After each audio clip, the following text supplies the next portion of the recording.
expectation is that that's released to them so they could use the 21st century tools without me after they have that experience, thank you, with me. So that's my job in a nutshell. It's changed over the years. I think I'll be more coaching this year than I have been in the past, but I don't really know. We kind of have new administration, and I don't know. I know I have a job, so I'm happy, and I'll just show up, and they'll tell me what to do. And more importantly, if I'm doing the wrong thing, they'll probably tell me that I should be doing something different than what I'm doing. So now that I bought myself a little time, my children will introduce themselves in a minute, but I want to let you know that you could either go to geekcamp.edu to get to the main webpage, which is what Brandon had showed us. If you type in this, these have to be capitalized. This is the shortcut to my presentation if you don't want to, or if you're not on the Geek Camp website.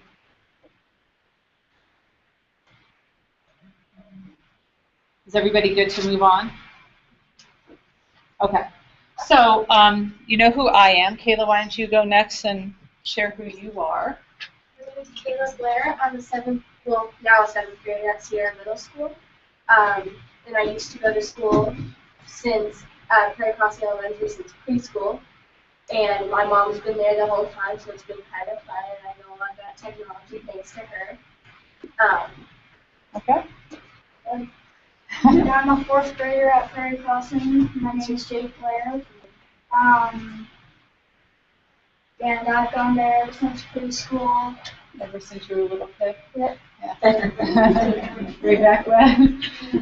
And they presented last year at Geek Camp with me, and Kayla's actually presented at, I don't know, ETIL or DADL or something a couple of years ago on portfolios as well. And as you can see, we decided this year to try to incorporate a little other knowledge along with the Google apps. I'll have to fix that, but we use just different avatar websites to create our little caricatures of ourselves. So that's an additional piece of learning. So this is our agenda. I'm totally fine to deviate from that if there's a need for everyone or most people to deviate. And if there isn't that need, then we will have plenty of time at the end for you guys to explore, and also for us to go around and answer questions if you think that they mostly just pertain to you, or how to do something. If I think that it's a common thread for several people, then I might stop everyone during our work time. But we will do chunk and chew. So we'll teach. We're going to let you guys do some things. We're going to teach something else, and then continue that pattern throughout the day, or throughout our morning. But this is what our time will look like.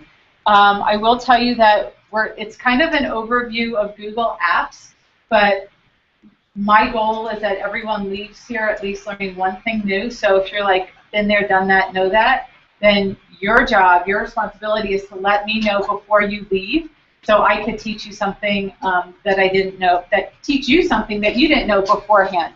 So I might have to pull something out of my bag of tricks, but I'm totally willing to do that because it's important that everybody learn something new. So I'm going to start with the overview, and I'm not going to speak too much about Google Mail, but I want to make sure that everybody realizes that Google Mail is part of the Google Apps suite, if you will. That's something that if you work in Douglas County, I hope that you're using very frequently, because I had somebody, let me just make sure the person's not in the room, but I had somebody from another school tell me, I think it was 2 years ago at Geek Camp, after I taught a session and I was helping her, it was something, she's like, I have 391 emails in my inbox. I don't know what to do. So I looked at her, and I just met her, so I probably should have said this, but I said, well, I would read them. And I don't know if she did, but I highly recommend you read your email often. I read mine way too much, I will admit. Google Calendar, I think, is a very underutilized tool. I use it all the time because I create my schedule on that, and so my staff has access to my Google Calendar, so then they can say, oh, Debbie's available to plan on Thursday at 11 o'clock during our lunchtime, or during our plan time, or she's available after school to do X, Y, Z. So they have access to my calendar, so then they could see when it makes the most sense for them to plan with me and to set up time for me to work with them. And I always create calendar events. I invite the teachers, so it will decrease the likelihood of a teacher saying, "Oh, I forgot you're coming in today." It doesn't happen too often. Once in a while it does, but usually it doesn't happen too often. So then they're prepared because they know that I'm coming because it's on their calendar if they look at it. Google Drive is what I think is probably the most robust part of Google Apps, and we'll talk about that. And Google Sites, Kayla will be talking about, which is also a very powerful tool.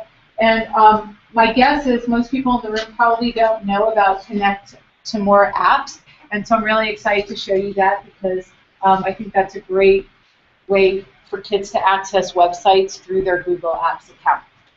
Okay, so that's kind of the overview. And so Jake's going to basically talk about these features, and I'm actually going to, Jake, what do you want to tell them about calendar, and then I'll open up my calendar, and then you can model how to do these things. So, come on over. So what you really do is you just click. Do you want me to just get to the calendar? Yeah. So I'm going to my mail, and then I'm going to the app icon here. Sometimes people just have trouble finding where their calendar is, and this changed probably about a year or so ago. Now I'm going to click on calendar. So before you start, sorry, I always do this, Tim. I'm going to chime in, but I do want to show you what my calendar maybe in May looks like, because this is my week, and it's not too bad. But if we go back, I just want to show you. Let's see. So this is what a typical calendar looks like for a week. That's a week, Monday through Friday. So it is color-coded, but after that time has passed, it's grayed out. But that's typical what a typical week looks like. So you could just add one right there if you want to click. So over here, it goes from 8 a.m. to whatever time you want. Whatever time you want it to. So it can go all the way to 11 p.m. So I'm gonna show you how to create one. So you just click anywhere. You type in what do you want to call this event?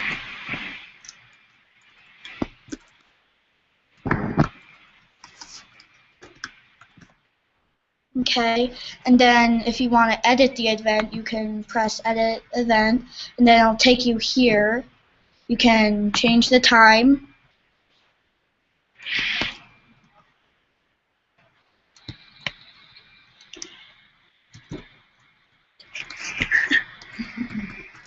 And then you can add a guest.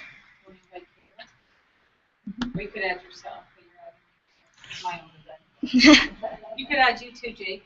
Okay. So you can add students as well, and you could even add groups of students. So if you have if you have an assignment that you want to give students, then you could add that calendar event and then put it on your calendar, but put it also on theirs. So it decreases the likelihood that they'll forget. And then Jake, you could add a location, which is helpful for me because as I said, never, especially if it's a meeting, whose room are we meeting in, where are we meeting? So sometimes I'll put, wherever. And then you could also describe. So if a teacher has said to me, oh, this is the unit that we're thinking about adding some digital tools to that we'd like to meet with you about. I take that from an email and I paste it in here, so when I go meet with them, I don't just say, what why am I here? What are we talking about? So you could add that, the where and the description. You could even change what calendar it's connected to, which is helpful. So what do you do after you're done adding information? Oh, here, why don't you scroll down? I don't know. Yeah, I know, you can't really. Let's move this over. Question, when you're adding guests, if you have in your email already set up, for example, your entire department, you can just put that in there. Yep. So if it's if it's a contact list that you've created in mail, under mail or under contacts, but within the mail feature, if you put in theater department, then when you put that in, it will populate everybody's name that's part of that contest. It saves so much time, and you don't have to worry, did I forget Bob because Bob's not at the meeting? Is it he forgot the meeting, or I didn't include him? And it makes it really easy. Okay, and then the Oops.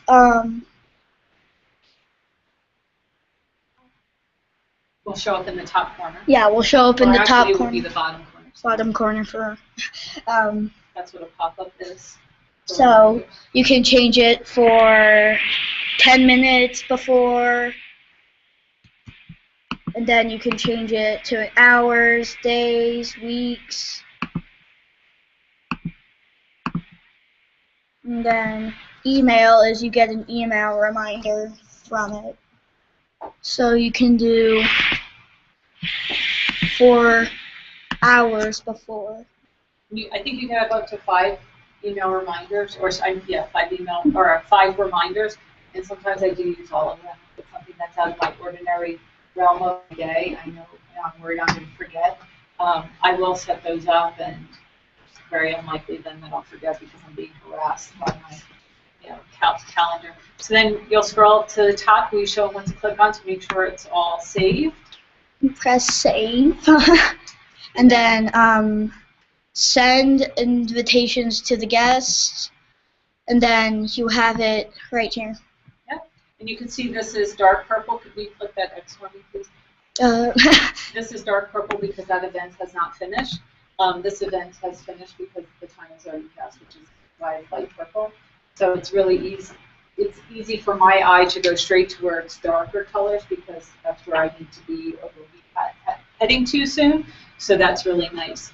You can embed a calendar on a Google site, and I'm going to show you how to do that. It's really easy. It used to be a little bit more cumbersome, but Google is always changing, which is one of those double-edged sword things. It's great that they're always making improvements, but it's also hard when you think you know how to do something, so then you're like, oh, I'm going to do that real quick. I have 3 minutes before I have to do X, Y, Z, and you're like, nah, they changed it. Where's the button? Or whatever it may be.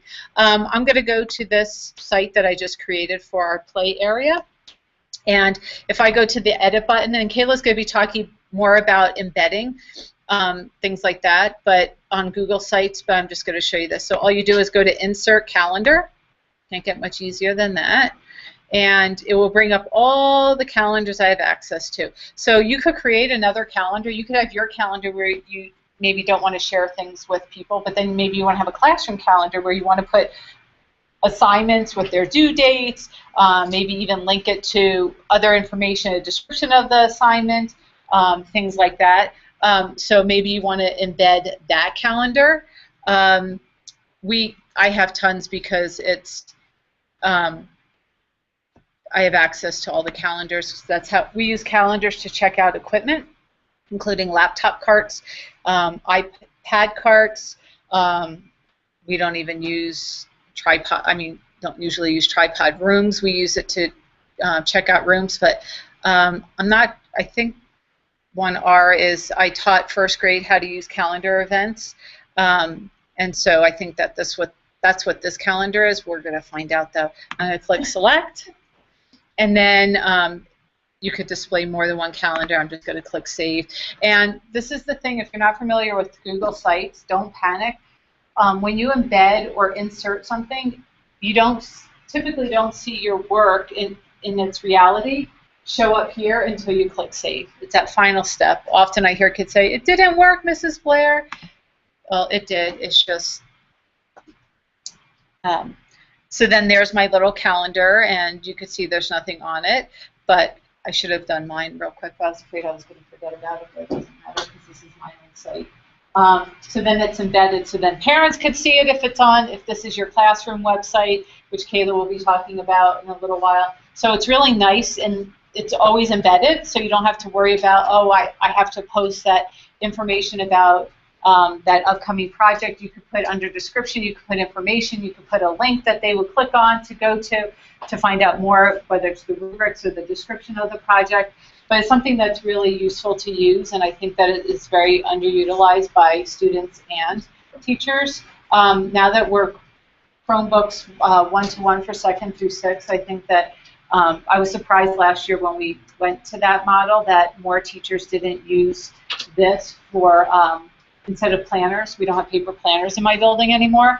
And to me, this makes sense. And maybe they do it. I think that they do a lot of tech that I don't even know about because they don't inform me about everything, which is good because it's just so embedded in what they do every day. So the only thing I do want to say that I forgot to mention, for reminders, up until about 2 years ago or a year ago, I always thought that if I created reminders, let's say 2 reminders, one the day before, one an hour before, that everybody that's invited to that calendar event will see those reminders, and that's not true.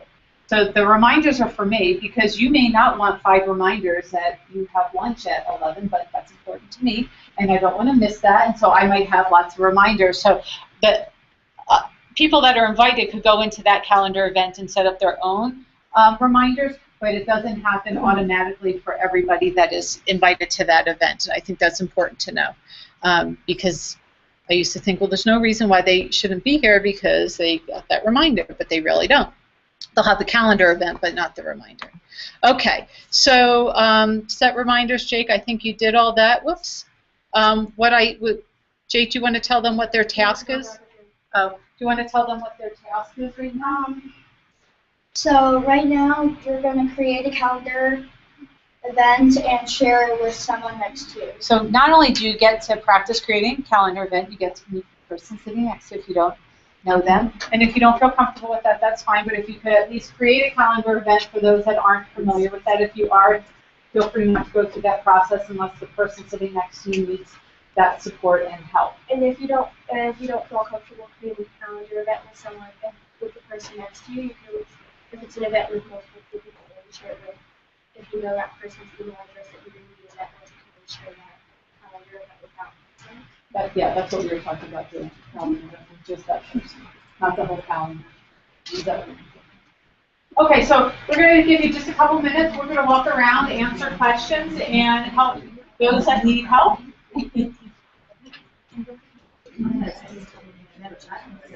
Raise your hand if you're a substitute. I'm going to stop you for a second. Raise your hand if you're elementary classroom. Raise your hand if you're elementary specials or tech. Special ed, other than classroom. Raise your hand if you're middle school, high school. Awesome, I love it. Okay, I should have done that first, so I apologize. If you're substitute, you can create a Google account, and the features are very similar. I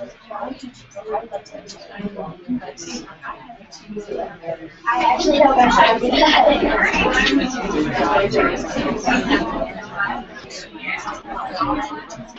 She wants to use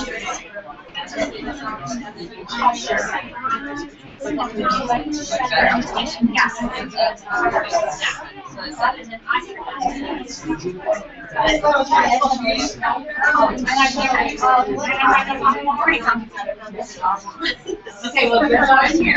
I'll teach you something new that tripped me on the way out.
Just ignore the last two.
I know.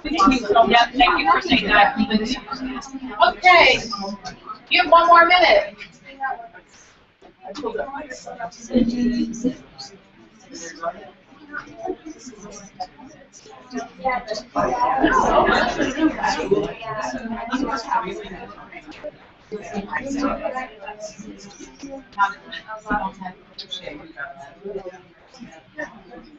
So, well, you would have to, you can't make, you can't make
Thanks.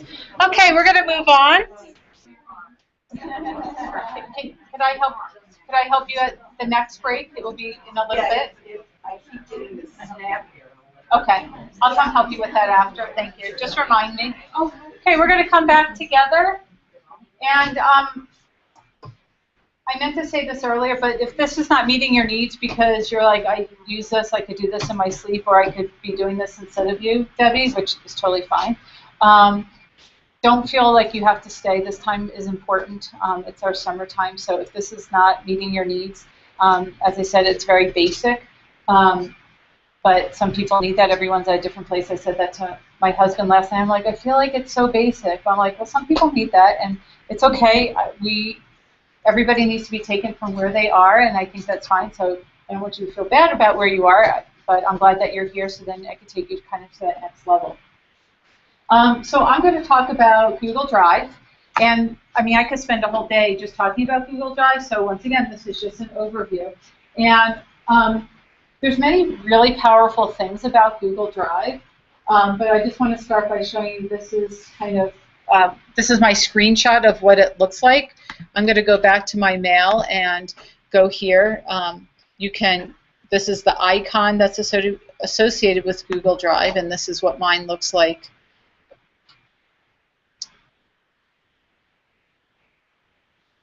Maybe live.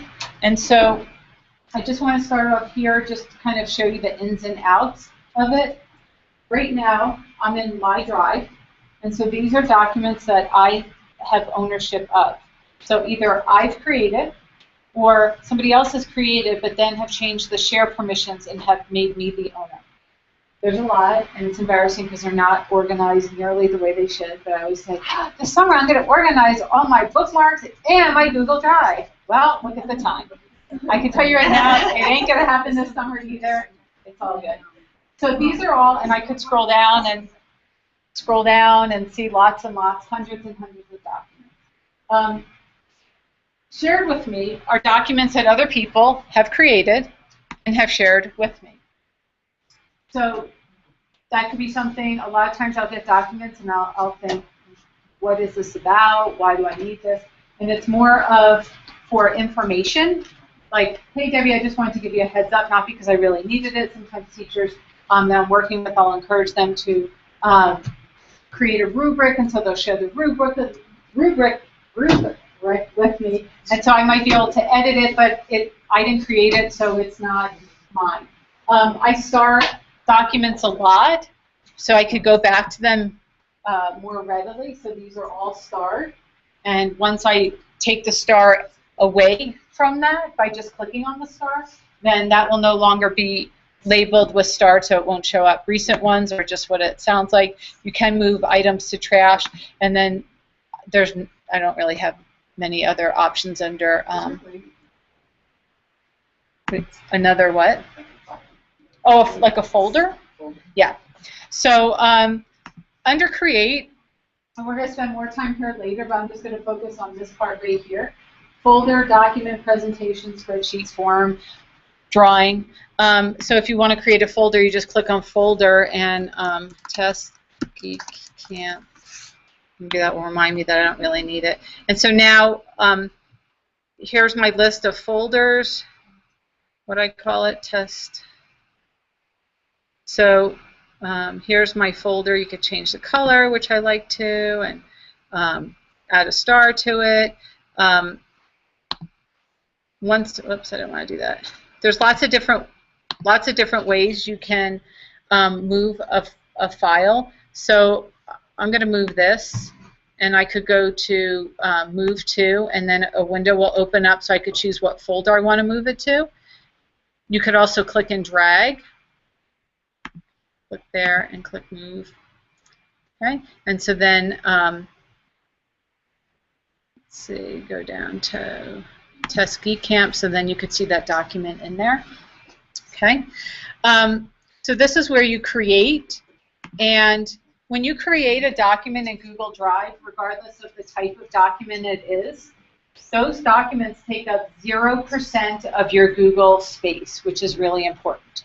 So right now, I have 18% is used out of my 130, and I have more than maybe a lot because with our Chromebooks, if I basically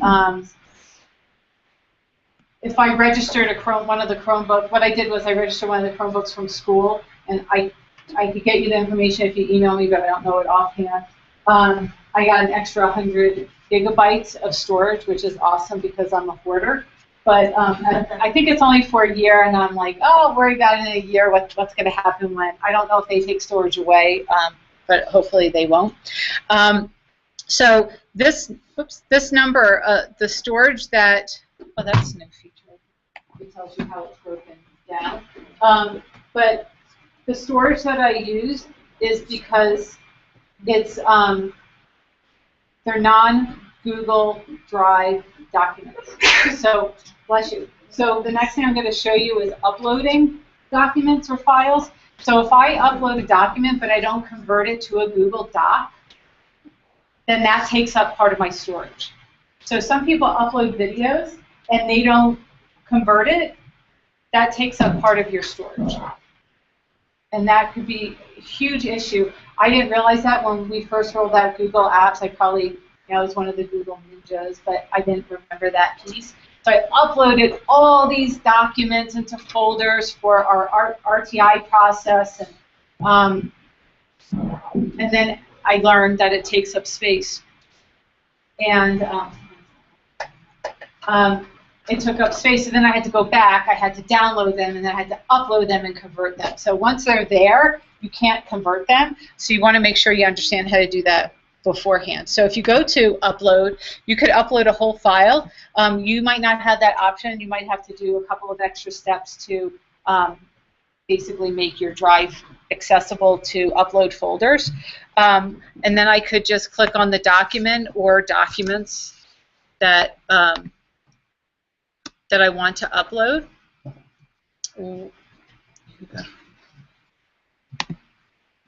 And I'm going to see if I really should have changed the display. Oh, Jay, can you go do me a favor and go sit over there for me? Thanks. Sorry, guys. I can't see my button. And because it's attached to, oh wait, maybe I could do it. Okay. Sorry, Wendy, that's really poor footage. Me struggling. So I just pressed return so then I could access that. And then I could start upload. When people first went into Google Drive, when they first got that, this would always come up and that bugs people. So a lot of people turn that off. And so if you need me to show you how to turn it on, then as we're practicing in a few minutes, then I can show you how to do that, because this is really important. And it's really easy to go to the settings, but I always keep it checked. 99% of the time, I just click Start Upload once in a while. I don't convert, so if I have a Word document that somebody emailed me, and it has a lot of, I just keep everyone focused, and in a couple minutes, you'll have a chance to explore and talk with your neighbors. I'm just going to wait because I want to make sure that everyone's on the same page, and I know that that's good that you have questions and you want to collaborate with others, but I just want to make sure that everyone's able to hear me while we're during the teaching part. I promise in a couple of minutes you'll have a chance to practice. But if somebody emailed me a Word document, my principal, who I love, she is a big fan of Word, and soon I'm going to cut her off because it costs us so much time and effort. Sometimes I spend 30 minutes looking for a document because I'm like, did I upload it to Google Drive? Did she have that as an attachment? Did she? And I can't. It's a nightmare for. It's not just all about me, but I know, like our school, finally, almost everybody uses Google Drive, and then she's new. I love her, but that's something that she's using what's comfortable and readily available in her mind. But for us, it's kind of we have to revert to how we had thought before. And she had emailed me something with a lot of graphics or tables in it. If I do upload it, you may lose some of that formatting. And so that's something to consider. So you always want to check once you upload if you have a lot of formatting in a document. If it's a PDF, typically, depending on what the PDF looks like, it may be a non-issue, but you always want to check when you convert to make sure it converted correctly. If it's just typing, if kid at home typed his work on a Word document because his internet was down, and he got it to school on a flash drive and uploaded it, if it's just typing, it's a non-issue. It will just upload just fine. So I'm going to click Start Upload. And so the document that I'm uploading, that PDF, will not take up any of my memory because any of my storage, I mean, because I converted it. Okay. Oh, it says it's too big, so it doesn't like that. I wouldn't have thought that. So let's try a different one, because I want you to see this. And then once you have it as part of your, so this is a Word document. I know because it ends in .doc. Once you convert it, then you can change the share permissions. You don't have to change the share permissions, but you can to share it with somebody else, or for all the events for this week. Oh, bless you, all the documents that are on our sites for you guys to access, it has to be changed to anybody with the link can view. Okay, and so I could click Share.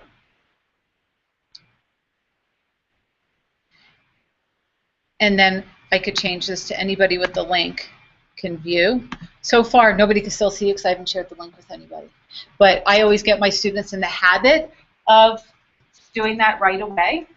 And then you just scroll down. If I wanted to invite specific people, Blair KP, so now I just invited Kayla, and she's in the room, so typically I wouldn't notify her. That's why I always tell students, please don't email me because I'm standing right here, so I know you're sharing that with me. But I will. Just so you can see, and then when you're finished, you just click Done, and then you could click on the document to open it up if you want. It's important to know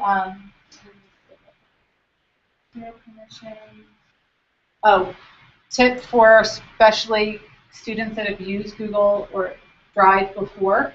If they have a folder of, what do you teach? Me? Yeah, special ed.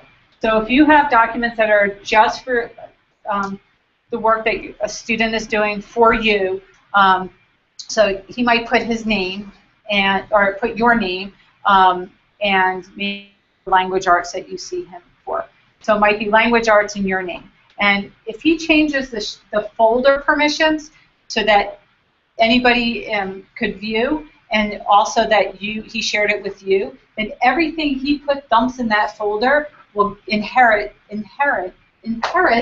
there you go, those share permissions. So he doesn't have to do it on every single document, which is so nice because I often forget, and that drives me bananas. I'm like, I'm sharing a document, and then I forgot to change that anybody with the link could view. But I've added 4 people, and they could see it, but not everybody that has the link.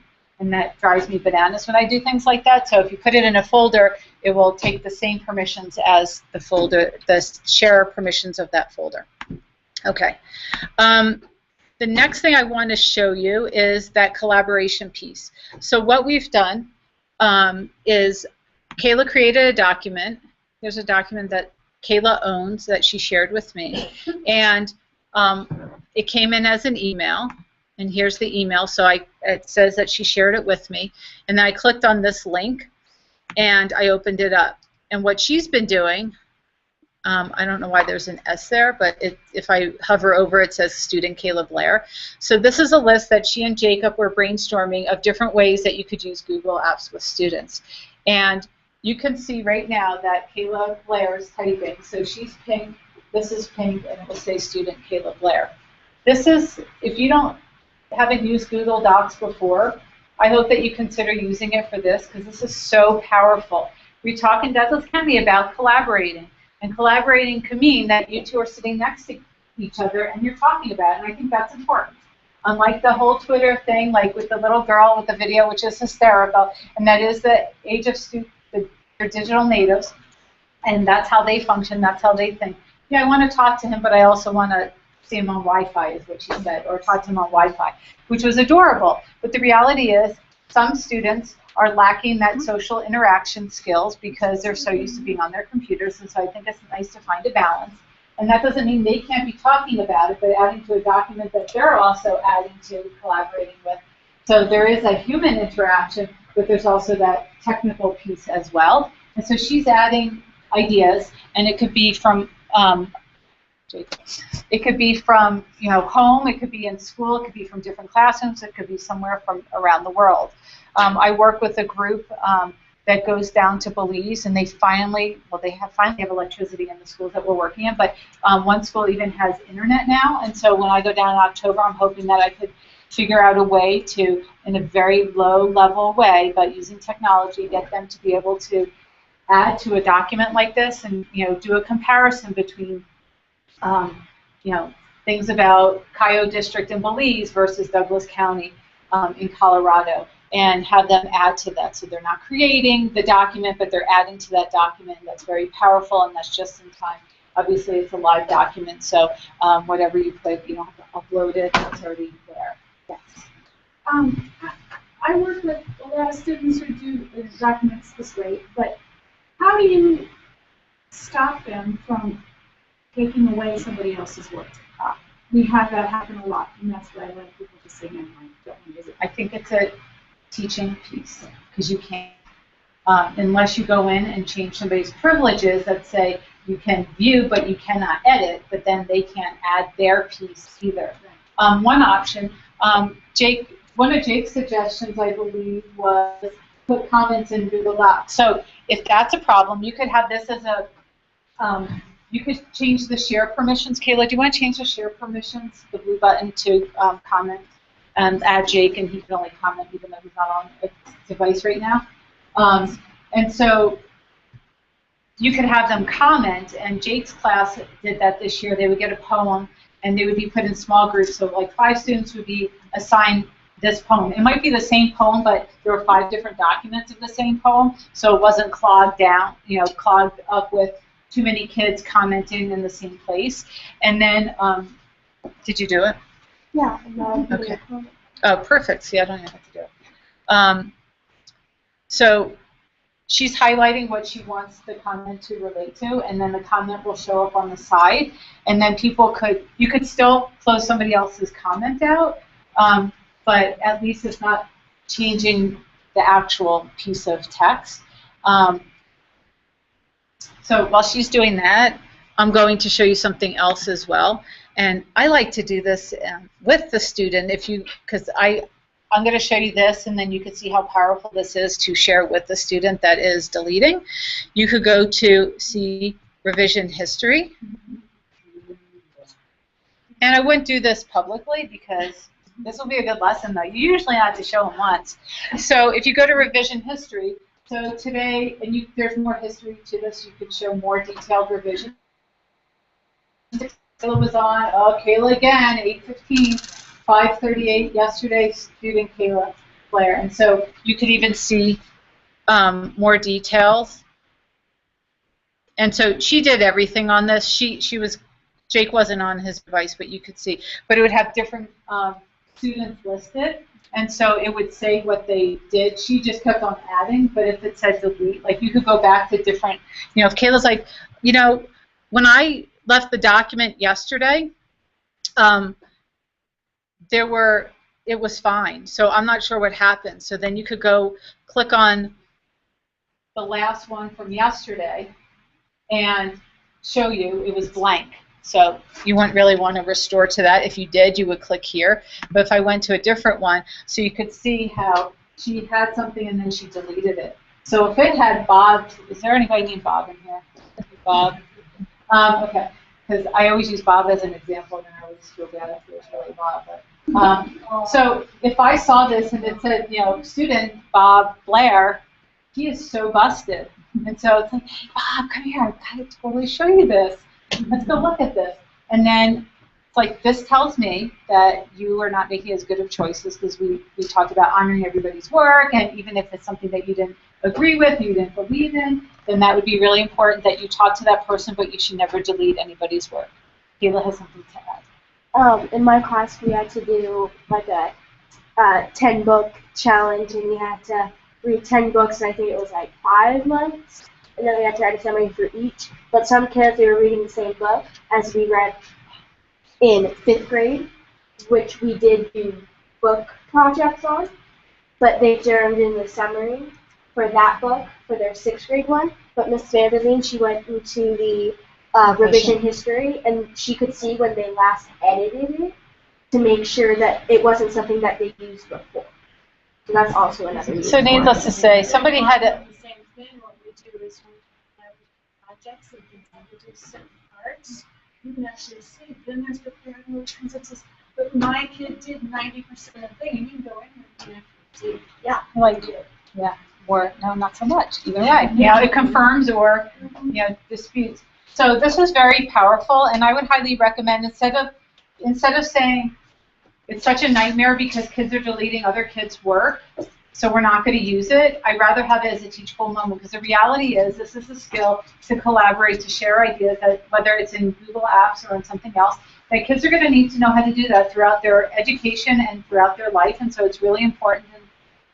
Instead of saying, oh, Bob made a mistake and he didn't make a good choice while he was searching, doing a research project, instead of saying you're not allowed to do it, well, let's talk about the right way to do it so you learn from that. Let's learn now while you're young, and so then you have those good habits. And so that's what I would suggest to you. Both of those are very viable. I'm going to close this.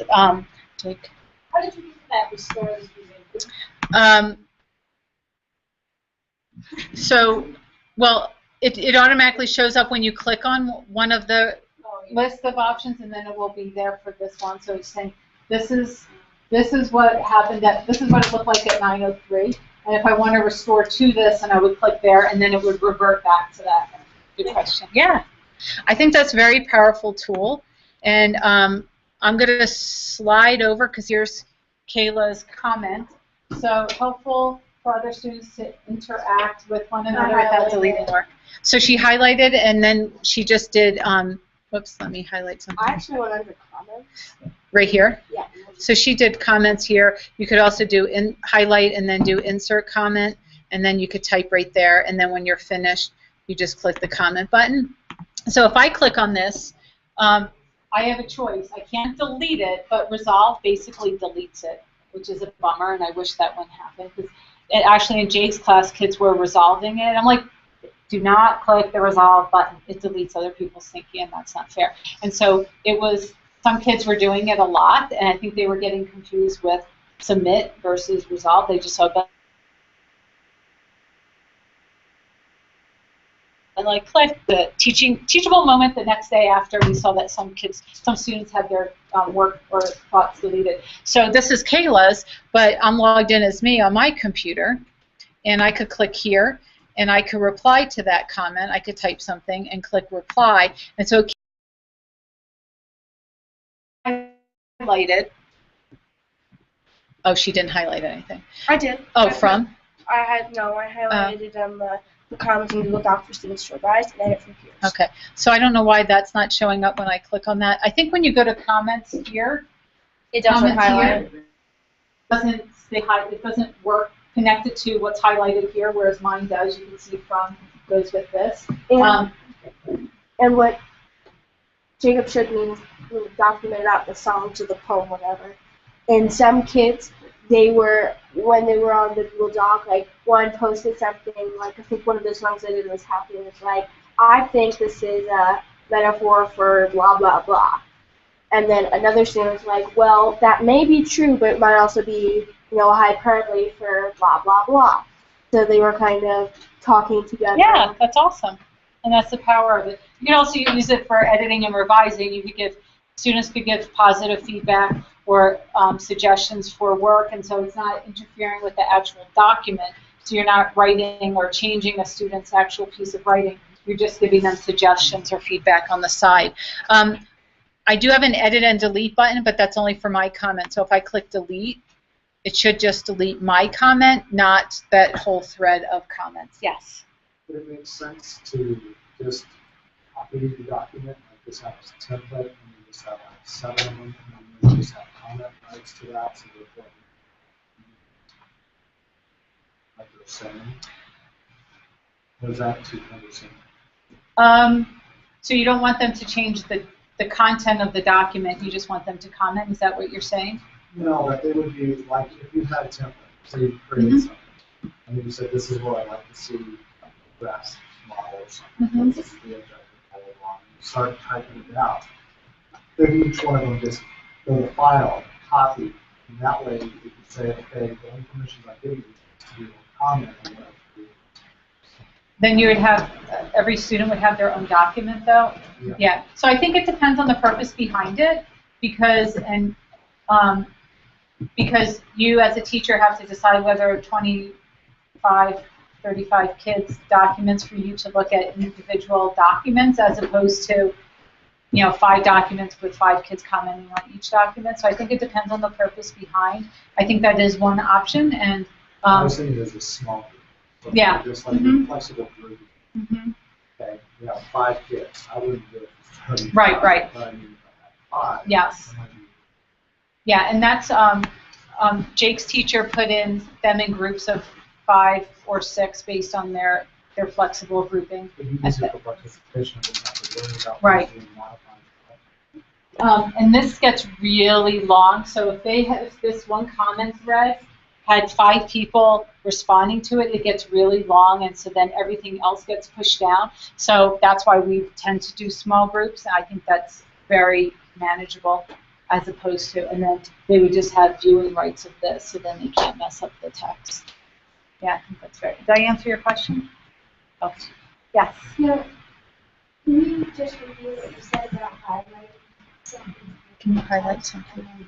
Would that show up in the comments? Yes. So, don't click there. So Kayla clicked, she highlighted, but then she clicked here. So when you click here, it doesn't keep that highlighting. It just puts a comment maybe about the whole passage, just generally. If I want to say something specifically about, can you highlight something?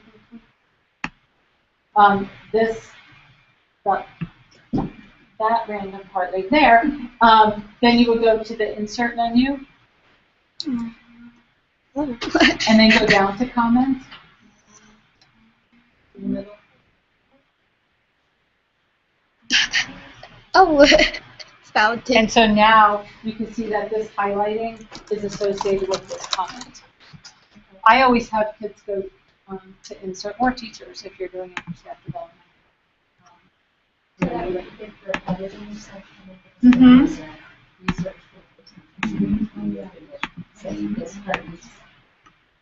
don't understand, because if I just typed a comment that wasn't associated with something highlighted, and I said, can you please give more information, it's not clear. I would have to be so specific with what part I was talking about, whereas if I highlight it, then it's very clear what part I'm referring to there.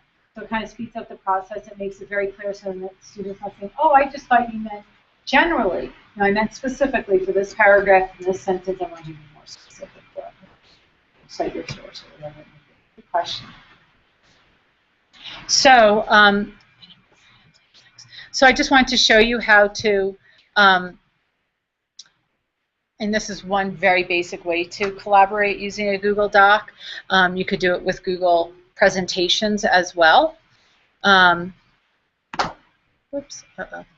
Okay. And Kayla, do you want me to show them how to embed it on a site, or do you? Okay. So what I'm going to ask that you do is I'd like you to create a document or presentation. So document, think of as like a Word doc. Document is just more words. And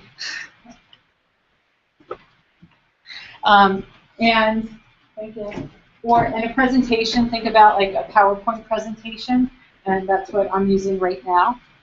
So if you go into Google Drive, and we can help you get there, choose either a Google Doc or a Google presentation, and maybe share it with your neighbor, and then maybe you could both access it, so you could both write in it, even if it's not specific content. If you're sitting by somebody that you work with, and you want to start a new document about something, whether it's a project that you're going to have students work on when you get back, or your to-do list. I should share mine with my principal, a summer to-do list, then that would be great. But I think it's powerful for you to see how you could have a document open and see somebody adding to it. Okay? So if I could have you do that in Google Drive, and I'm going to give about 5 to 10 minutes for that, depending on what your needs are. And questions?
Yeah, it's basically saying you have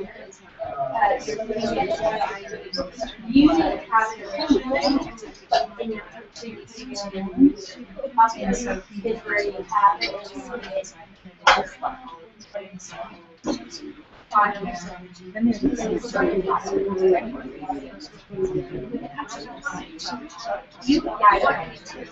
Sometimes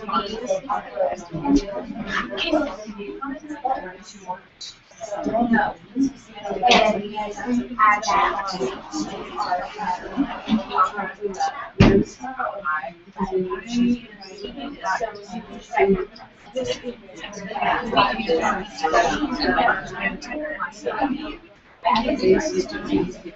Yeah, 20 years ago.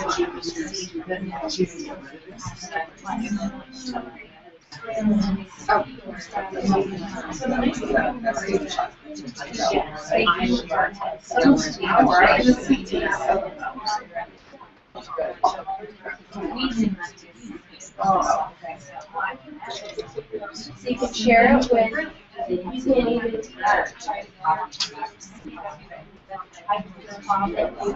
share it, so it's more other people.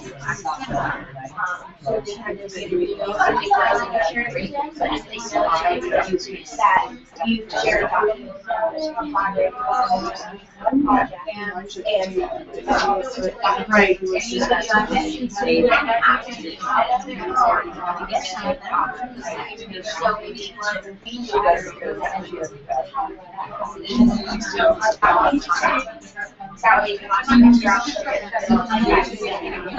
so maybe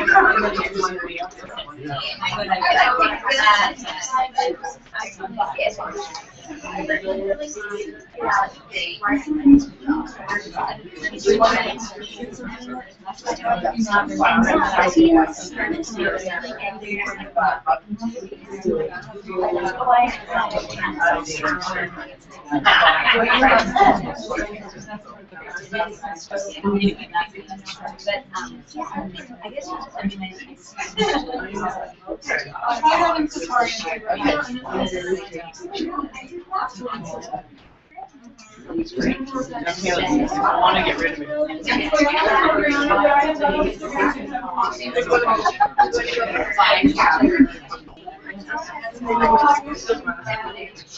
So there are so beyond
That's where it draws right now. They now merge together. But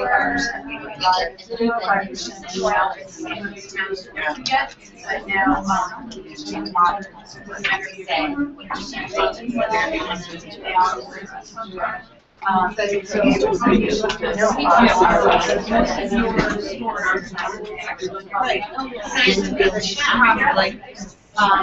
so we have very little.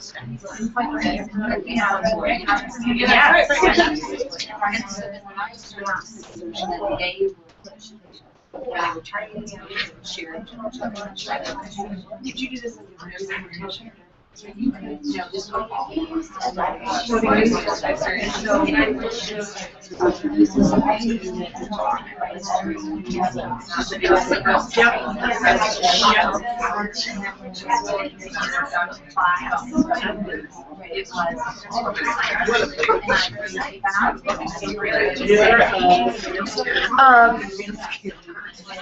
So you're gonna want to go out the door, and then there's a sign.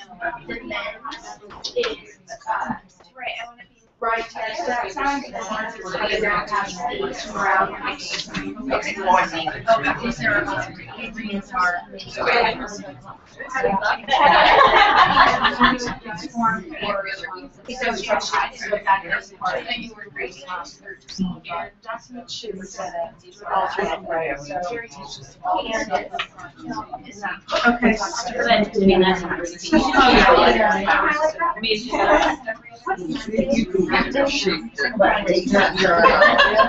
I have a lot of them. So it should be when I go to the side, I should check all of those.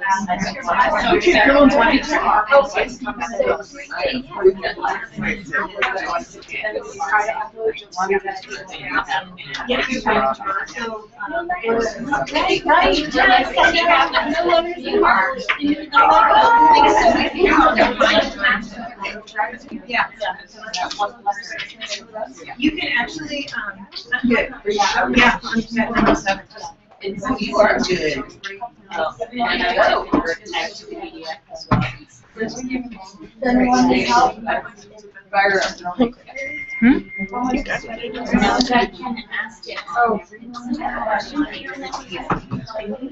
Okay, you have 30 more seconds. You got it?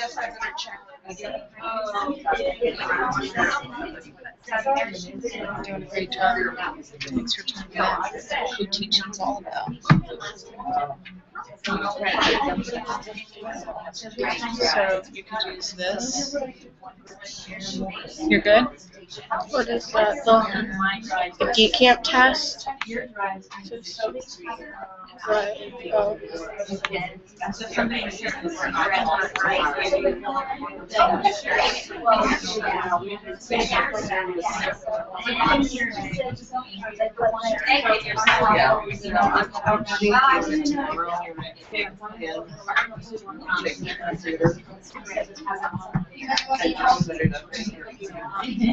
Jiggle.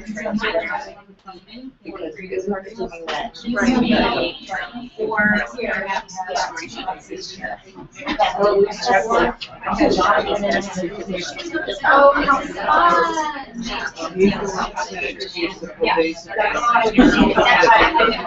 Yeah, and she's gonna show you this.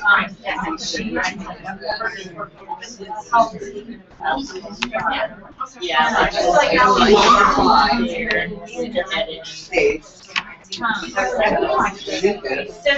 another 30 more seconds.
Sure. Okay, so we're gonna move on. Kayla's gonna talk about Google Sites, and I know that a lot of you had questions about embedding. If I could have everybody pull back together, you will have more work time, I promise. So she's gonna talk about Google Sites, but before she does, we're not talking about Google Forms, because I think that that opens up that you could do a whole class just on Google Forms. But the surveys that we have you do, or the evaluations and things like that, maybe your school has surveys that they send out. Those are probably in Google Forms, and you go through Google Drive down to Forms, you can create a form. I'm a huge fan, probably too much of a fan of Google Forms, because I probably have surveyed my staff to their death. But it's a great way to collect data, and then you can sort the data, you can highlight the data to see what people's needs are or what their thoughts are on different things. So I just wanted to say that Google Forms is a huge part of Google Drive. We're just not talking about it because if I was to show you how to do that, it would take a really long time. And not that it's not worth that time, but if you really have that desire and you don't think you could do it on your own, you can trip me or just get my attention or tell one of them to nag me until I come over at one of the campfire times or lunch times, and I'd love to sit down and help you with that, because it's a very powerful tool. So with that said, Kayla, you can go. Can I trick you? So at Prairie Crossing, we use sites for a lot of things. Some I've used as a 6th grader, I used sites in different ways than I used in 5th grade or 4th grade. I used, because it just depends on the grade level. So one of the sites that we did was a class project. So we had to, we were put in groups of 3, and we had to study the Winter Olympics in February. And so we incorporated pictures, and I'll show you how to do that. We also put in a presentation, and then we also put in, this is also in Google as a Google Doc. It's a spreadsheet. And so for this one, we put the year of the event, and then the medals that Australia, which we were studying for the winter, which country we were studying for the Winter Olympics, that's what we chose, and how many medals they've won for each of those years. So my teacher, she created a rubric. That was actually another Google site that said everything we had to do. But one of the cool things with Google Sites is you can give the student the instructions, what they have to have in order to, get, bottom line grade. And then with Google Sites, they can just experiment and play with it and do anything they want to make it better and how they want it. So we also hand drew some things, and we took screenshots of that. That was actually on a Chromebook, which was kind of challenging. But it's easier on a MacBook or any other computer, and we just took a picture of it using the camera, and we uploaded it onto the site. So we drew a couple other things. So Kayla, you had a template that your teacher started, right? Did Mrs. Vanderveen give you the template, or you just started a site? We started a whole new site. You can actually share on the site. You can share it with any other people. You can share it with the people that you're working on, and then at the end you can share it, and the students can share it with you. They can do whatever they'd like. So, sorry, I'm going to interject. So, if you have all these expectations or resources that you want students to be able to access in one place, you could create a website that is a template, and then students have to create a copy from that template. And that's what we do for our e-portfolios, which Kayla's going to talk to you about now. Hers last year was not, well, it might have been a template, but then she changed the template. But we use templates, so all the students create their e-portfolio, which she's going to talk to you about in a minute. So I forgot to tell you, I put your 5th grade one, not your 6th grade one. But that way it has all the requirements. So it has all literacy, math, science, social studies, specials. That's a non-negotiable. They could have created those pages, but then it takes more time, and then can spell things incorrectly. And so this way they create a site from a template, and it could be for an individual project. I wouldn't do it if it's a 3-day project, but if it's a 2-week project, I think it might be a valuable use of time. And then they can still tweak what it looks like, whether it's the fonts or the layout. They could make changes to that. But it gives them that structure to begin with all the content that you want them to have access to, so everything's in one place, which I think is very powerful.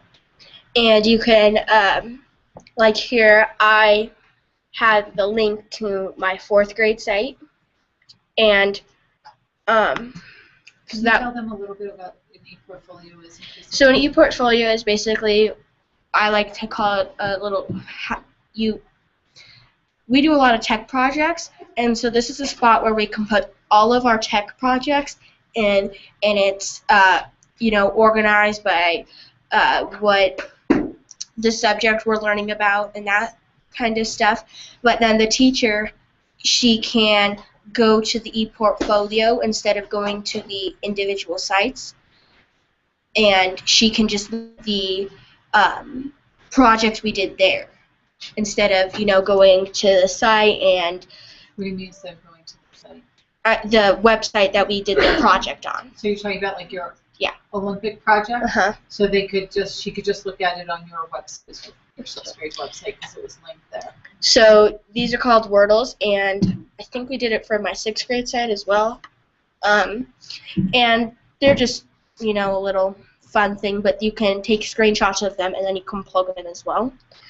And then we also did badges in 5th grade, and so I added the link to my badges. Oh, that was my journal, sorry. And they just added my badges, my electronic badges. They just did that for everything. But with that link, everyone can see what I've completed and what I've done. Everyone that you gave boxes, which is her mom, her dad, and her teacher. But then maybe if your brother, she's really generous. And so we also, using links, you can also, if you don't want to embed, you can add links to the word, and then they can just click on it. Oh, you have to sign in, but for that one. But. Oh, that's right. Because I don't know why you didn't embed that, but so basically, for their e-portfolios, they add all their tech projects, but then their teacher gives them the opportunity. Will you go back to your homepage and click on your 4th grade site?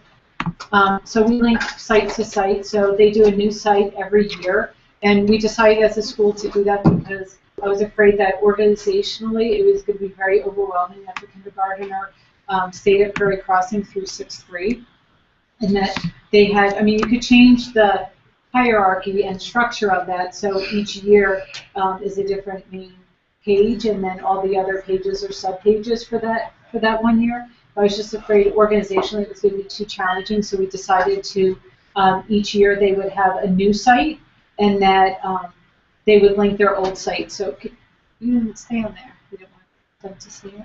She like me agreeing when she was in 4th grade. So that I do still. She still does. But can you go back to that, please? So what I wanted to show you was kids often add their own interest pages to it. So she was very much into cryptozoology. And then in 4th grade, we also did, me and a couple others, we did, me and one of my friends, we did an ALP, so we had to do research projects, and then we presented them to the whole class. But I just put them on my e-portfolio, and then whenever I needed to go back to them, whether it was my teacher grading it or me presenting it to the class or me having to go back and edit it, I could always find it on my site. So this is kind of the catch-all for her, is what she's saying, even though some kids didn't have the same pages she had. But that was a good representation, I think, of who she was in 4th grade, and not that she's completely different, but she has different interests now than back as a 4th grader. And so I think that's really neat to see that. And some kids do go back to see that. I mean, they could see it even if they don't have that link there, but it's just, I think, a nice reminder of like, oh, I'm on my 5th grade site, but I want to go check out. So I just think it's pretty neat for them to go back and reread their work. So Kayla, can you go to that site? I wanted to say another. Sometimes we also had to say, type up reflections, and the teacher would also, help grade those as well.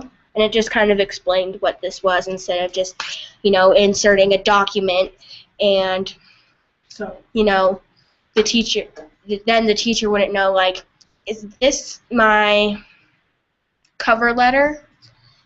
Or is this her hurricane project? Sometimes the teacher wouldn't know, so it's always helpful to do. So you're talking about the reflections? Yeah. So her class, which a lot of classes have started doing, they'll write a little introduction to what that document is following, but then we also require students to write a reflection. So what? So you finish this Google presentation. What about it?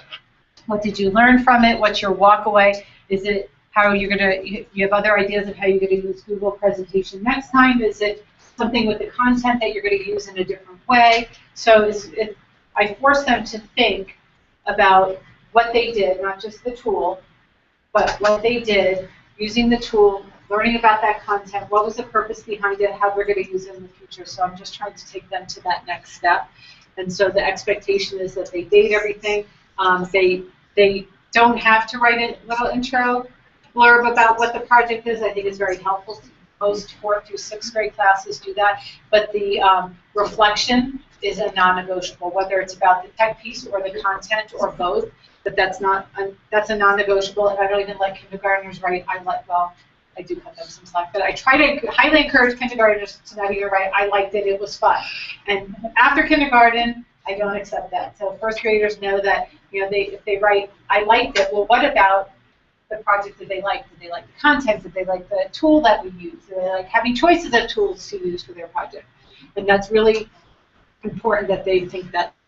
So Go ahead. You can also create sites for for your school. So we created sites. My mom created a Google site for Prairie Crossing Elementary, and one of the cool parts that's also about sharing the sites is that if she wasn't available to update the site, we would have what's this for? Our registrar used to would update the site. And so there's but other people because that she shared, have access, editing rights to update the site. So it's not all, it doesn't have to fall on me, which is important. Whether it's your classroom site, it does all fall on me. And then you could add different links using the tabs, and then you can also access the kids. They can access. Oh, this is new. Yeah, So. That's okay. Go there because that's the one I linked for you anyway. And you can go there, and the students can access the site. So for the teacher sites, I actually created them just to save them some time when we switch from School Center to Google Sites for their classroom sites. And I used the template, so everyone started looking the same way. And hers is pretty true to how it looked, but some look very different because either they made a mistake and didn't know how to get back, or because they wanted to change the look of it. You know, our non-negotiable is the header has to be top navigation. The buttons the navigation has to look similar, and it has to have the Prairie Crossing header because otherwise we lose that uniformity. Parents aren't going to know what site they're on, and so it's important to have that consistency. But as far as what the navigation says, she took off some that were there. She's added her own, whatever makes sense for her. So that's just an example of a student website. And she's here, but I forgot to ask permission if I could use a bump shorts. But then the students, they could go to, so like, I remember we went to Mrs. Vanderveen's class website, and we went under the little science part of it, and we went down to, and then we were looking at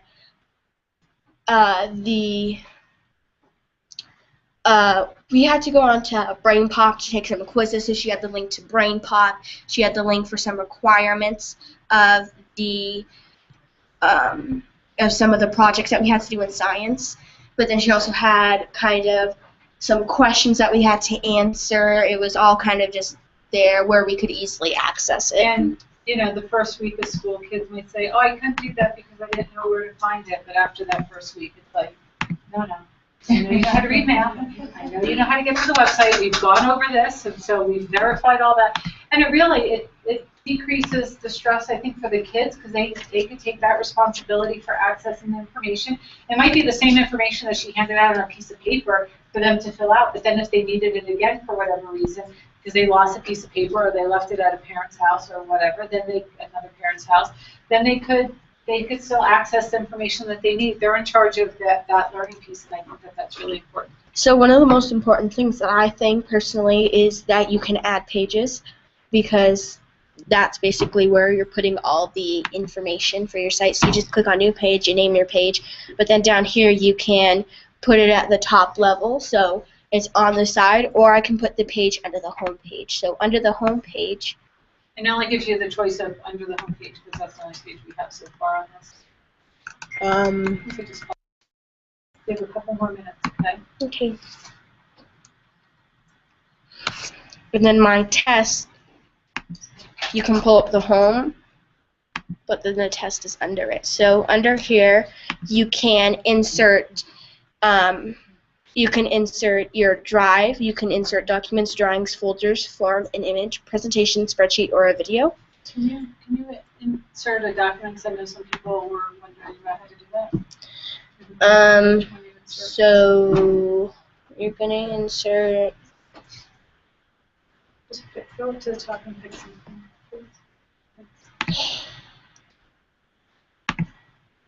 And then you can change this however you want.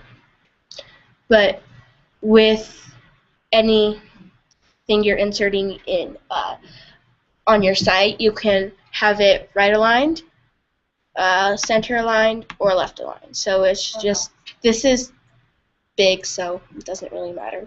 But then you can have the text wrap around it. I remember that in 5th grade we did a newspaper, and sometimes to make it look more professional, we have the text wrap around the picture, like it would in a newspaper. And then, like my mom said before, you won't be able to see it. Doesn't mean it isn't there.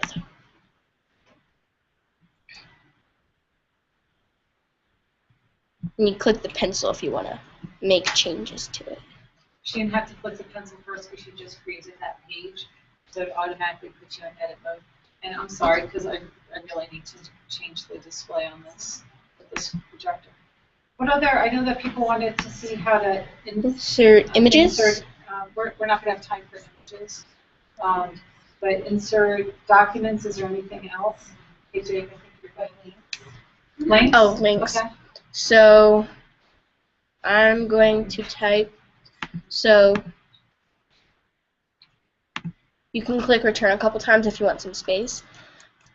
I'm going to type geek. Okay. And then you just highlight the words and you press the little chain links, and you can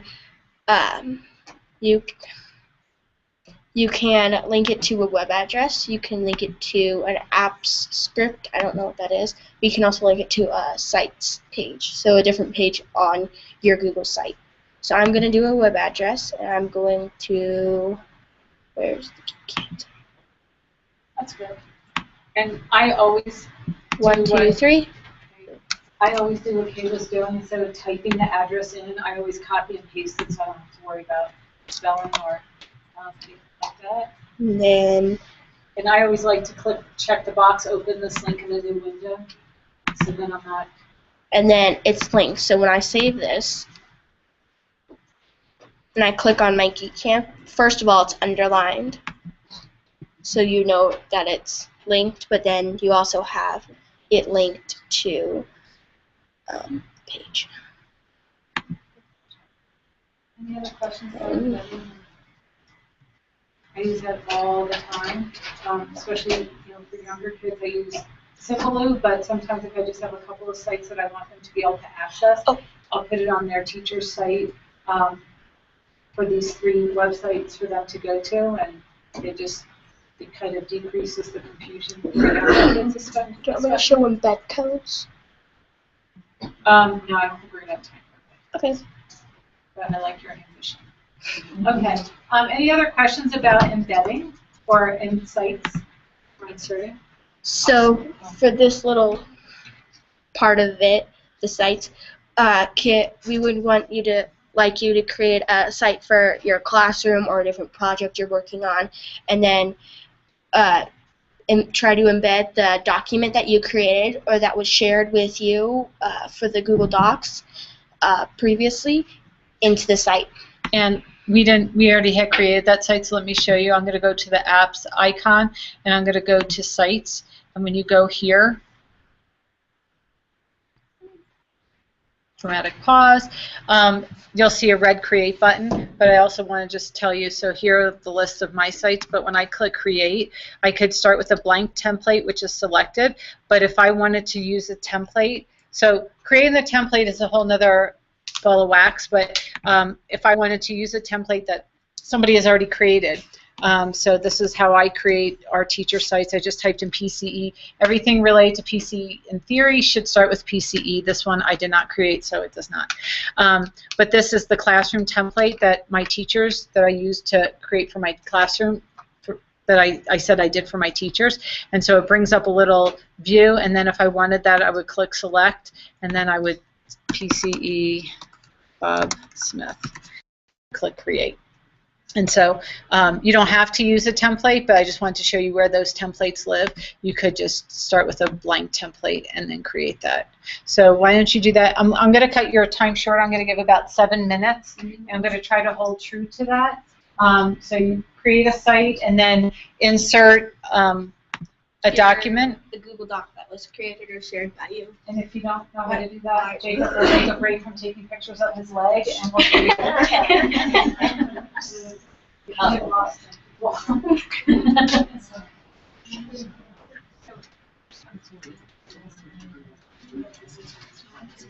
You guys have look like 3 pictures of you.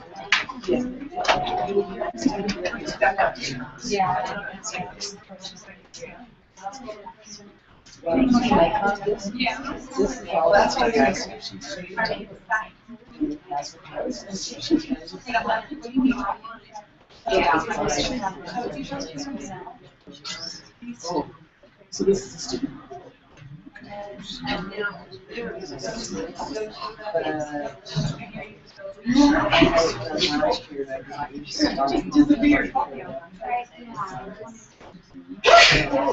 Bless you.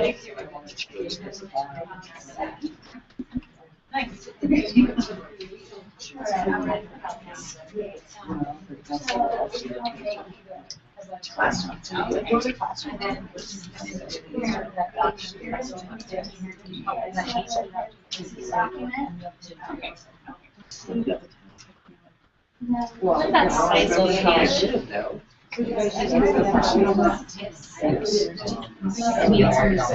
Just practice. Because this is nice.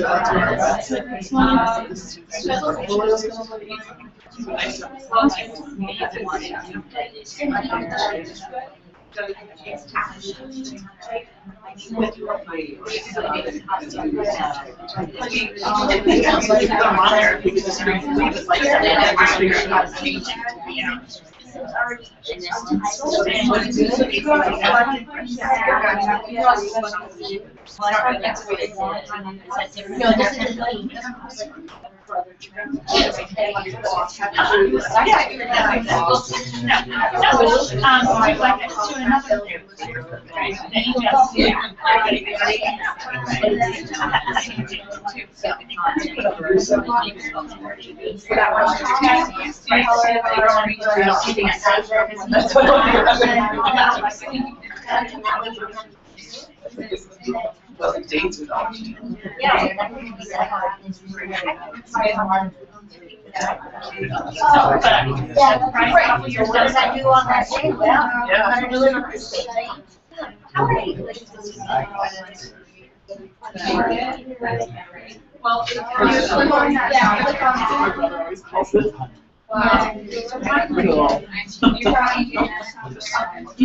Like really good.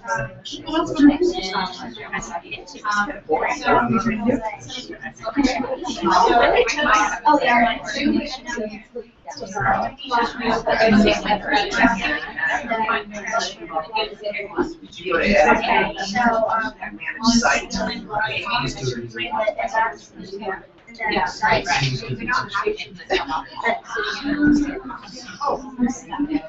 Just create, I didn't know that was gonna take.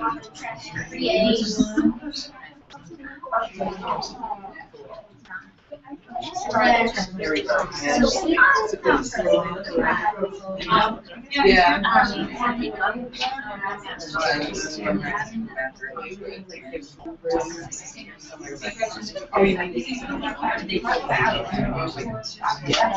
No, those are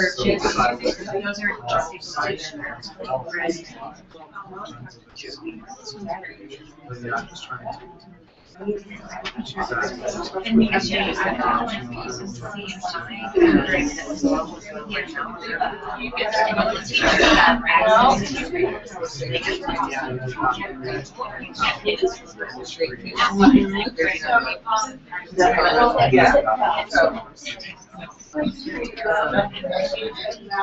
So I had not.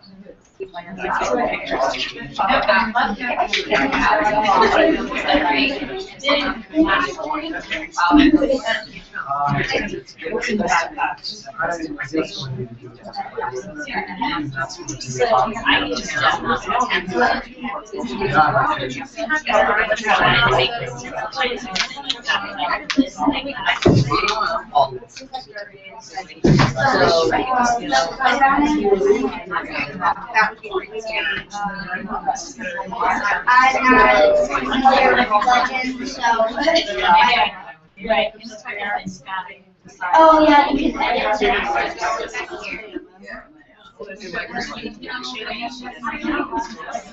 Oh, I know. So, share, oh, you already have that. So I don't know. You don't want anyone else to do it. No, what I'm saying is I use my children. Yes, I like.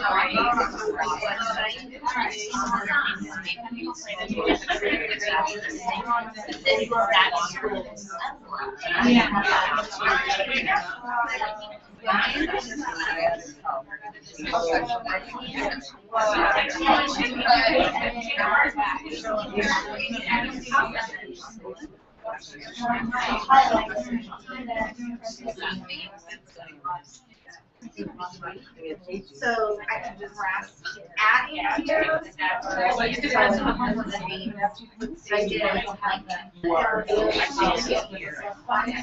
Oh, I think that's I didn't know why that's it's a school thing, so they can't be deleted. So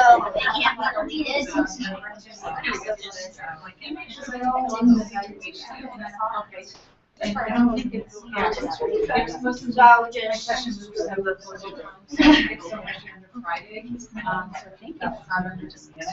It wasn't understood. Right.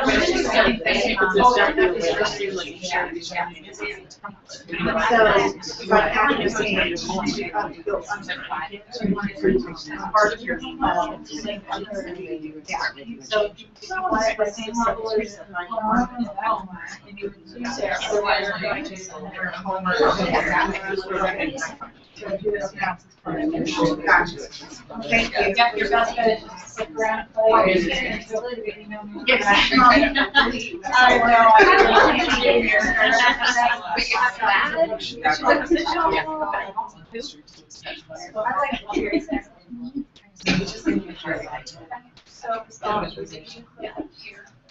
So that's sisters.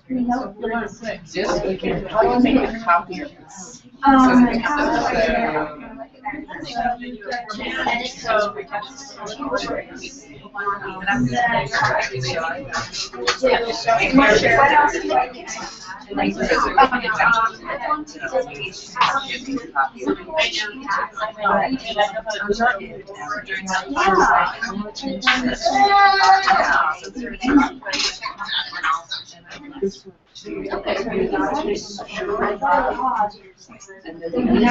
I've never seen that. one more minute. No. So you,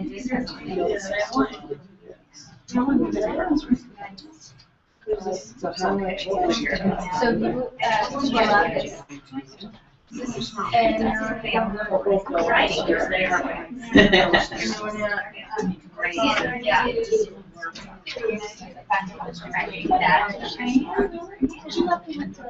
I need to delete a site. Right now. Yeah.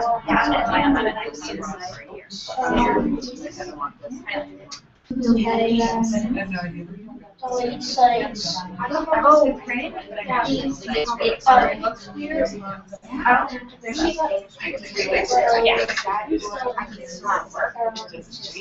Do you want to everybody full site? Yeah, it's be my here. And then edit at the top. Oh, iceberg. Yes. Oh.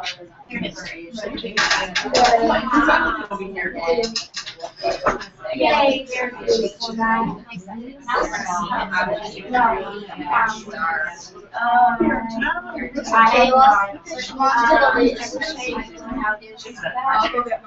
Listen, which one we do? We do more night. I just don't want this more like that they're trying to do. I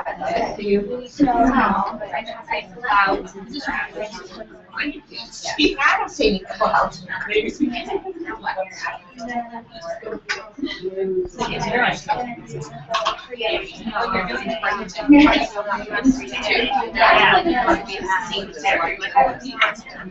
Yeah, no, it's not even, yeah. And then, right,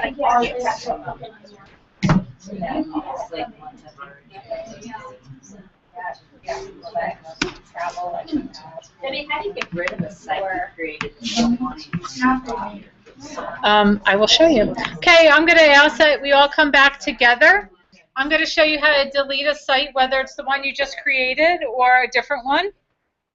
So I'm going to delete Bob Smith, I think. So I have to get to my list of sites. So it's not showing up here. I could click on this arrow. If I could have everyone's attention. I'm going to click on this arrow in front of the title of that page, and it's going to bring me back to my list of sites. You could also have gone to like Mail and gone to the app icon here, either way. And so, whoops, Jake. So it brings me here. So this is my list of sites. Oh, I think, so I'm going to find my Bob. Actually, I know my Bob site is right here. So if I want to delete this, I am going to, oof, I thought I remembered how to do this. I'm going to this gear at the top, and then I'm going to go to Manage Site. I usually click, it's either Layout or Manage Site, and I usually do the wrong one, which I shouldn't have told you because I think I did it right this time. Ah, I gave myself away. So I went to Manage Site under the gear, which was over here, and then and you want to be on the site that you actually want to delete, so don't be like on any random site. And then click on Delete this site. Awesome. Thank you. And then I'm gonna bye, Bob. Bye. Okay. Correct. That you're the own. You might have created. Somebody else might have created it, but if you're the owner of it, you have permission to delete. Otherwise, you don't. So you still might be the owner, even if you didn't create it. So I'm trying to have you guys delineate between those two things. So the last thing I would like to show you, I just want to talk about two things. So a lot of people don't know about this, and I want to make sure you do. If I could have everyone's attention, I promise not to take more than 4 minutes. So in the next slide, I talk about connect to other sites through Drive. And what that means is if I go to Drive, which is here,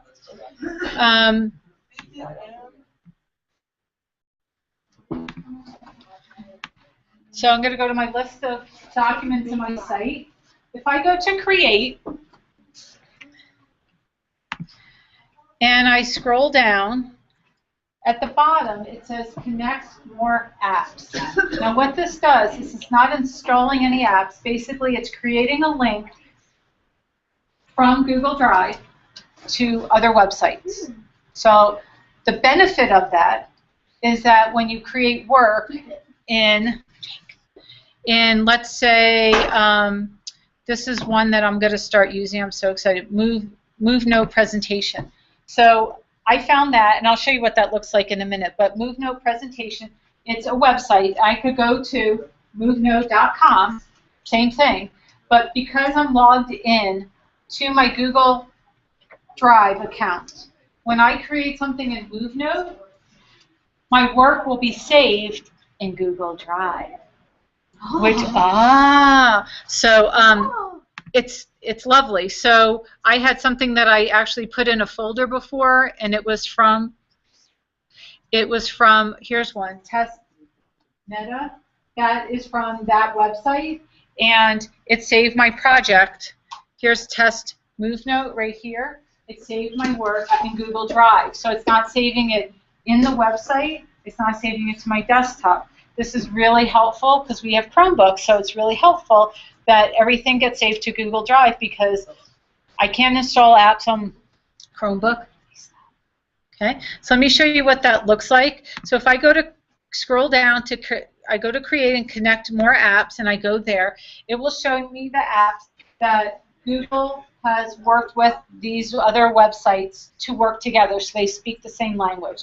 So think about, you might go to some website, so I'll use Glogster, edu.glogster.com. If I go to edu.glogster.com, there'll be a button to log in. I could click log in on their site, directly to their site, not going through here. And you could log in using your Google Apps account. Whenever possible, I have students use their Google Apps account. Why would I want to make 90 new accounts for kids for a grade level if they could just use their Google Apps login and it ingrains it in them? You don't have to worry about remembering a different password or anything like that. And so these are the apps that connect to Google Drive, and you could search by education. And this is one that we're experimenting with too. Usually there's a free version and then there's a paid version. The free version is pretty good. And so I could, whoops, I don't want to read it. I'm going to connect to it.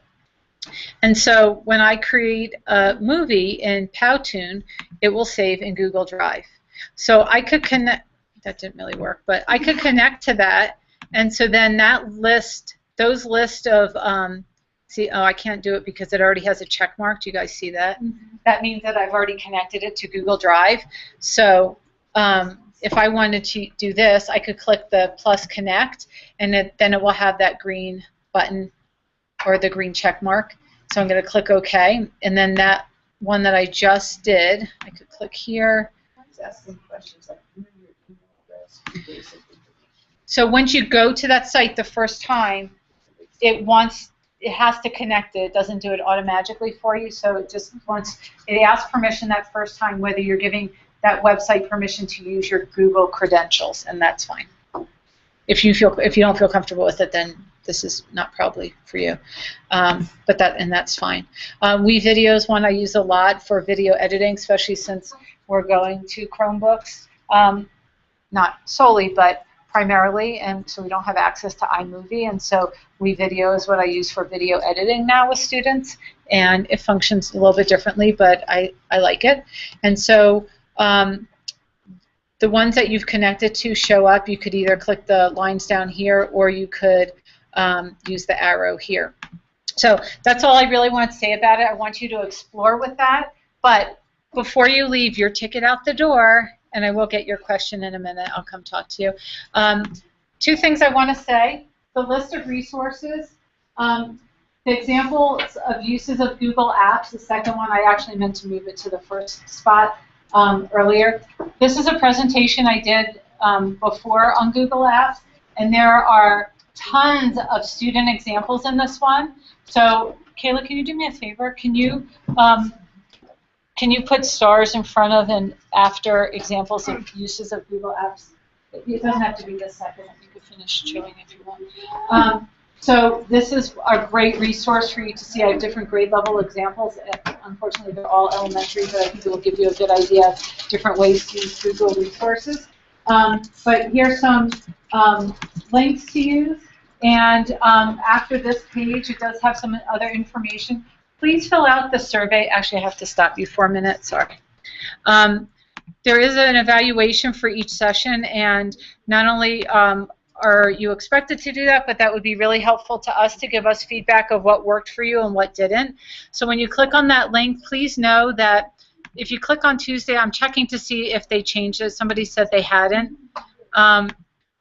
Google, our session, which is Google Apps that revolutionize student learning, I think is under Friday.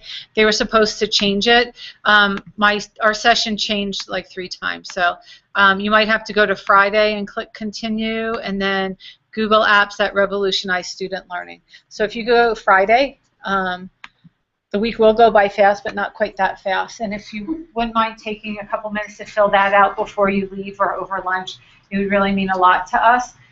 You guys have been awesome. You've asked great questions. If you have, I really mean it, if you have not learned something new today, please, please, please do not leave without me pulling something out of my hat. Okay? So you can go whenever you're done exploring, but please look at those Google apps that you could connect to as well. And we'll walk around and answer any questions that you have, and we'll stay as long as you need us to stay. Thank you, guys. You were awesome. Thank you. Okay, I'll be back. Thank you.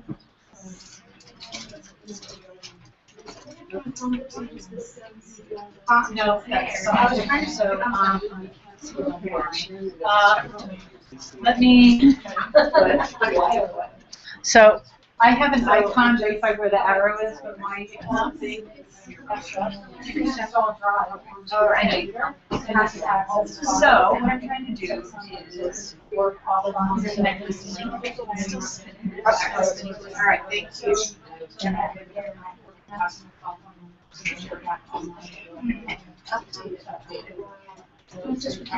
The internet, because so many people Trying to do it, so that's not unusual. Spinning wheel dance. Well, the spinning wheel dance. But I'm not supposed to create it happen.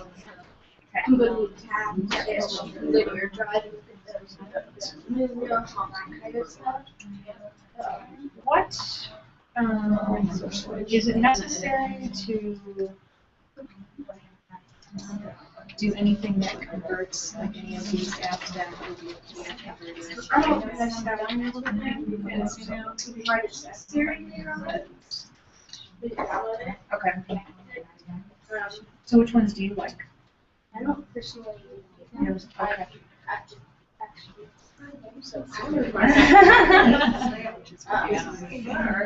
Okay. But I think it's just kind of what you need. Have you? Yeah, because then, I just use Yeah.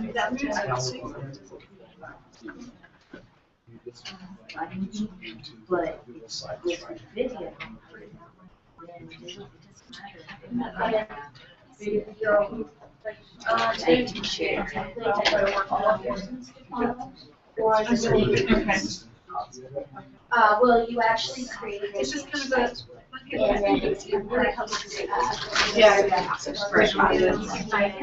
And you'll say, I want this. Yeah, I know, it's one of those things because you don't use all. Then they can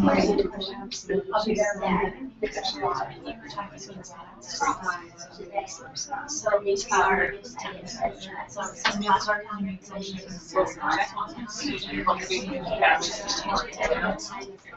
You can.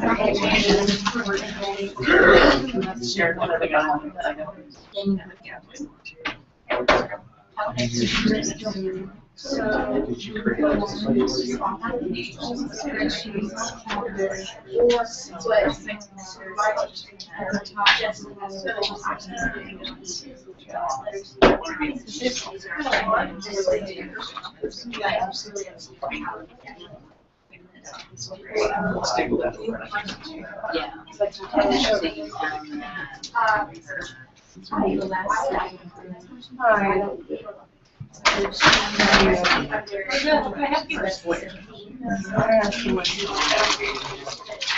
So I want to, this is a portfolio side of things, a couple years ago, but I want to get on this, which is like teach and like teaching health, and basically, I mean, the reason that I'm struggling with this is that I struggle with my ability to navigate. Well, and this is a little easier because you have top navigation and left navigation, so it makes it a little easier because you have to address each of those to take around vertically. So why don't you click on the T-code icon?